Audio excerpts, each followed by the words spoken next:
Red Bull just went from struggling to almost taking pole overnight. Verstappen, second on the grid, just 1/10 away from the fastest lap, his best result of the entire season. Same car, same rules, completely different performance. That doesn't just happen. And here's where it gets serious. The speed didn't come from the corners. It came from something far more controlled: energy. Perfectly timed. Perfectly deployed. Exactly where it matters most. And now the FIA is looking directly at it. Because when one team suddenly finds that level of precision in the most regulated system in Formula One, it's no longer just impressive. It becomes suspicious. And what Red Bull showed in Miami might be pushing a line they're not allowed to cross. At first, it looked like a simple comeback. Red Bull had been struggling for races, losing time on the straights, falling behind Mercedes, unable to fight for pole. Nothing about their recent performance suggested a sudden breakthrough. And that's exactly why Miami felt different. Because Verstappen didn't just improve. He delivered a lap that changed the entire perception of the RB22. Second place on the grid. Just 1/10 away from pole. The closest Red Bull has been all season. That's not a small gain. That's a shift. Now here's where the story becomes much more interesting. Because this performance didn't build gradually. It didn't come from small upgrades over multiple weekends. It appeared instantly. From one session to the next. And in Formula One, when something appears that fast, it always comes from something specific. Not just better driving. Not just better setup. A system. And in Miami, that system wasn't hidden in the corners. It was hidden in the acceleration. In the exact moments where power is delivered. Because if you look at where Verstappen gained time, the pattern is clear. Corner exits. Short bursts of speed. Zones where energy deployment decides everything. That's where the RB22 came alive. Not everywhere. Not consistently across the lap. In precise, controlled moments. And that's the key. Because energy in Formula One is not just about how much you have. It's about when you use it. Every team has limits. Strict limits. How much energy can be recovered? How much can be deployed? How long it can be used?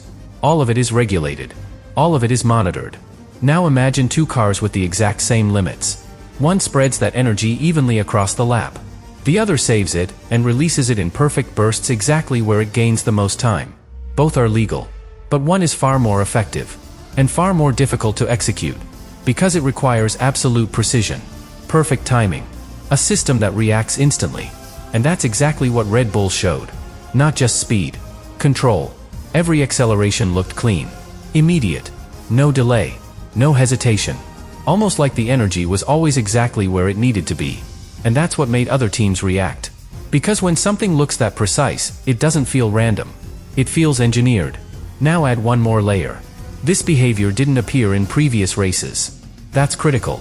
Because if something works consistently, it becomes part of the baseline. But if it appears suddenly, it raises questions. What changed? What was introduced? What is the car doing differently now? And this is where Miami stops being just a qualifying session. Because now, it's not just about Verstappen being fast. It's about why that speed appeared exactly in those moments. And why no one else could replicate it. Because in Formula One, when one team finds time in such a controlled, repeatable way, the rest of the grid doesn't just try to copy it. They try to understand it. And if they can't, they question it. And once that happens, the FIA gets involved. But this is where everything starts to tighten, and the pressure moves from performance to regulation. Because once that pattern becomes visible, other teams don't stay quiet. They start comparing. Sector by sector. Corner exit by corner exit. Looking at exactly where Verstappen is gaining those critical tenths. And what they see is not just speed. It's consistency. The same bursts of acceleration. The same timing. The same delivery of energy, lap after lap. That's what raises the first real concern.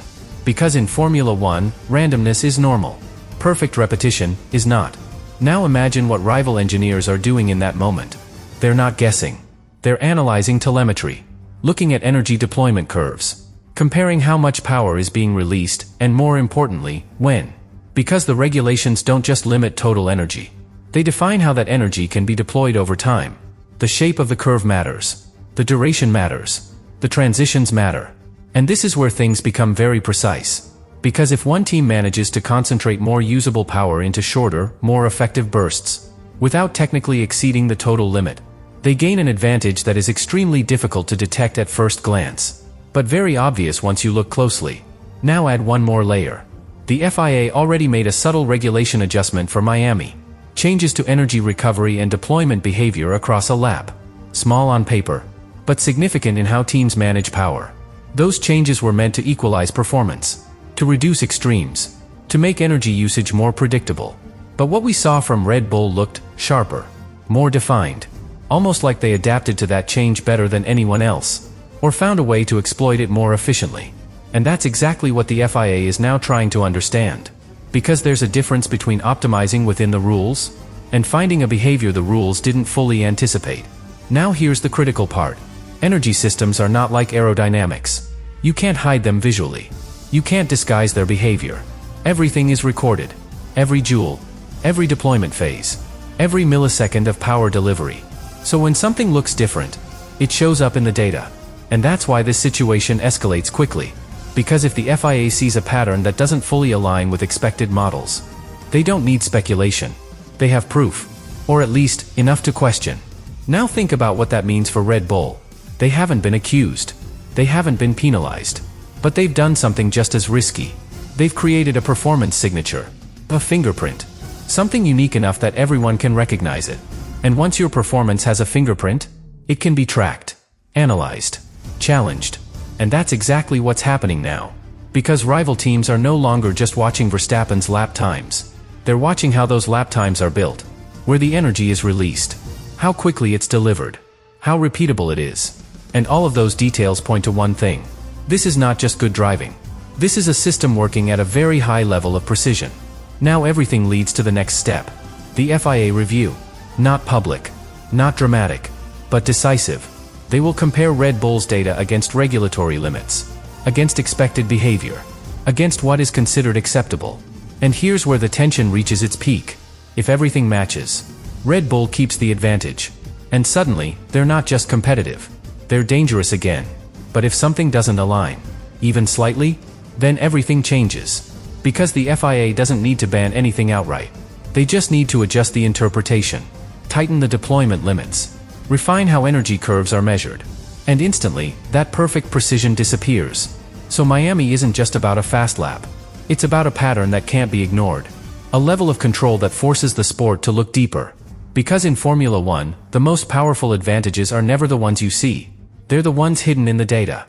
And right now, all the data is pointing straight at Red Bull.